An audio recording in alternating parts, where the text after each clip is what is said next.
पत्ती की मतलब लीफ की आपको बाह्य संरचना बताइए।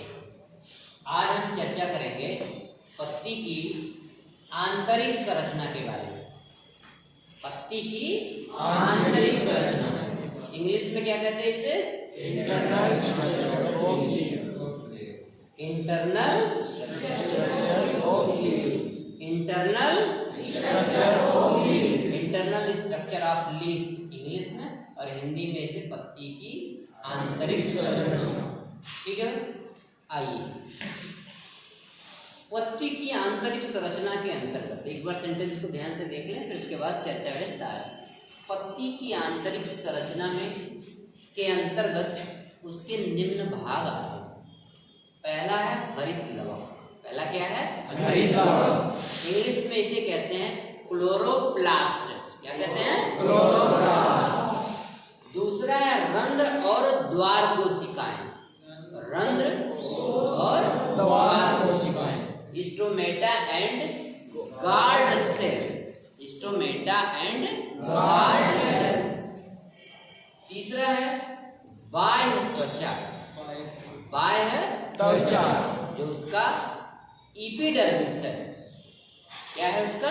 एपिडर्मिस। इंग्लिश में उसे क्या बोलते हैं? एपिडर्मिस। अब इस बाह्य त्वचा में दो भाग, ऊपरी त्वचा, पहला है ऊपरी त्वचा और दूसरा है निचली त्वचा। ऊपरी त्वचा को अपर डर्मिस, अपर एपिडर्मिस। ऊपरी त्वचा को अपर एपिडर्मिस और निचली त्वचा को लोअर एपिडर्मिस कहते हैं। इसे एक बार संक्षिप्त रूप में देख लो। हरित लवक,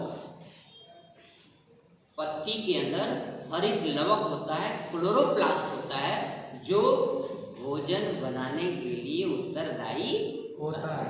चार चीज बताई थी ना? क्या क्या? जल, कार्बन डाइऑक्साइड, सूर्य का प्रकाश और क्लोरोफिल। हाँ, क्लोरोफिल। क्लोरोफिल को ही हिंदी में क्या कहते हैं?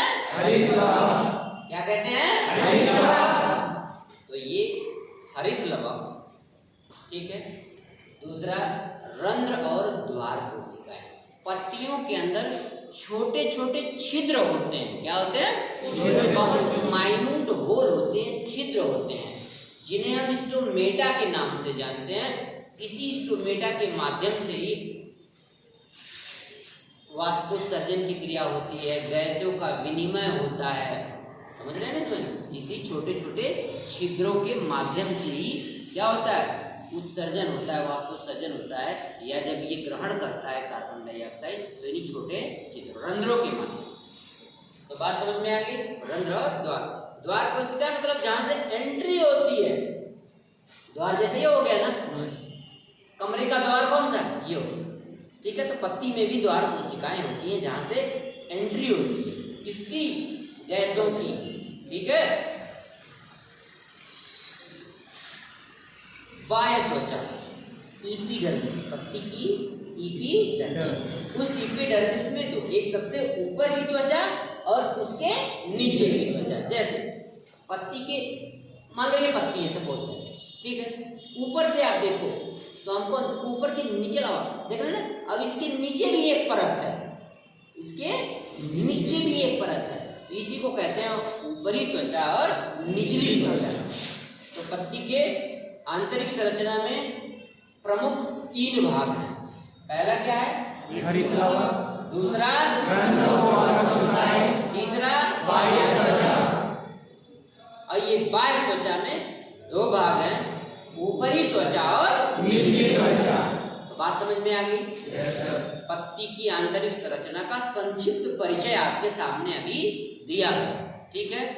अब ये सब हम जो पढ़ रहे हैं, ठीक है, ये सारी चीजें किसके लिए पढ़ रहे हैं? प्रकाश संश्लेषण। किसके लिए पढ़ रहे हैं? प्रकाश संश्लेषण के लिए। तो आइए देखिए, अगले टॉपिक है अपनी प्रकाश संश्लेषण की क्रिया विधि। प्रकाश संश्लेषण की क्रिया विधि, मैकेनिज्म ऑफ फोटोसिंथेसिस।